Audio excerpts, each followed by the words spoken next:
नमस्कार मित्रांनो, स्वागत आहे तुमचं आताच्या ब्रेकिंग न्यूजमध्ये. मित्रांनो, दिल्लीतील अन्न सुरक्षा व्यवस्थेत आणखीन एक सुधारणा करण्यासाठी सरकारने एक मोठा निर्णय घेतला आहे. सरकारच्या म्हणण्यानुसार राजधानीतील ज्या कुटुंबांचं वार्षिक उत्पन्न 1,20,000 रुपयांच्या आत आहे, तर त्यांना आता रेशन कार्ड मिळण्यास पात्रता असेल, ज्याची मर्यादा पूर्वी 1,00,000 रुपये होती. दिल्ली मंत्रिमंडळाच्या बैठकीत हा मोठा निर्णय घेण्यात आला आहे. मुख्यमंत्री रेखा गुप्ता यांनी सांगितलं की अन्न सुरक्षा हा काही उपकार नाही, तर गरिबांचा हक्क आहे. केवळ व्यवस्थेतील त्रुटींमुळे कोणताही गरजू व्यक्ती उपाशी राहू नये, यासाठी सरकार वचनबद्ध आहे.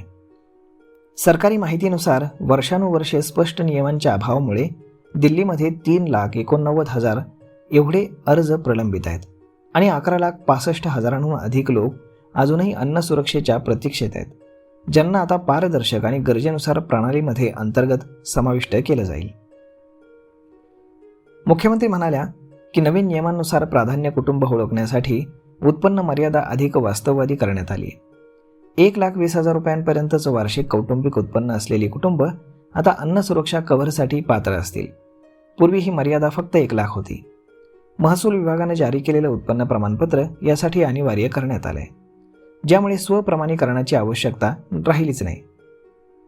नवीन नियमानुसार दिल्लीतील अ ते ई श्रेणीतील वसाहतींमध्ये मालमत्ता असलेली कुटुंब जे आयकर भरतात, त्यांच्याकडे 4 चाकी वाहनं आहेत, ज्यांच्या कुटुंबातील सदस्य सरकारी सेवेत आहेत किंवा ज्यांच्या घरामध्ये 2 किलोवॅटपेक्षा जास्त वीज कनेक्शन आहे, ते या योजनेसाठी पात्र राहणार नाहीत. मुख्यमंत्र्यांनी सांगितलं की प्रथम येणाऱ्यास प्रथम प्राधान्य देण्याची पद्धत रद्द केली जाईल आणि जिल्हास्तरीय समित्यांमार्फत अर्जांची छाननी, मंजुरी आणि प्राधान्य दिलं जाईल. यामुळे सर्वात गरजू कुटुंबाला यादीमध्ये वरच्या स्थानावरती आपोआप स्थान मिळेल.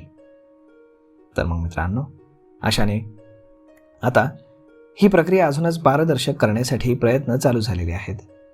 तर अशाच पद्धतीनं आता महाराष्ट्रात देखील ही मागणी जोर धरतीये की आता रेशन कार्डाची वार्षिक उत्पन्न मर्यादा वाढवावी लागेल. तर मग पाहूयात की आता आपल्याकडे देखील ही उत्पन्न मर्यादा वाढवली जाणार का? तर मग मित्रांनो, हा व्हिडिओ, ही माहिती तुम्हाला कशी वाटली हे तुम्ही आम्हाला कमेंट करून नक्कीच सांगा. आणि जर आवडली असेल तर आपल्या जवळच्या मित्रमंडळींसोबत देखील हा व्हिडिओ तुम्ही शेअर करायला विसरू नका. धन्यवाद.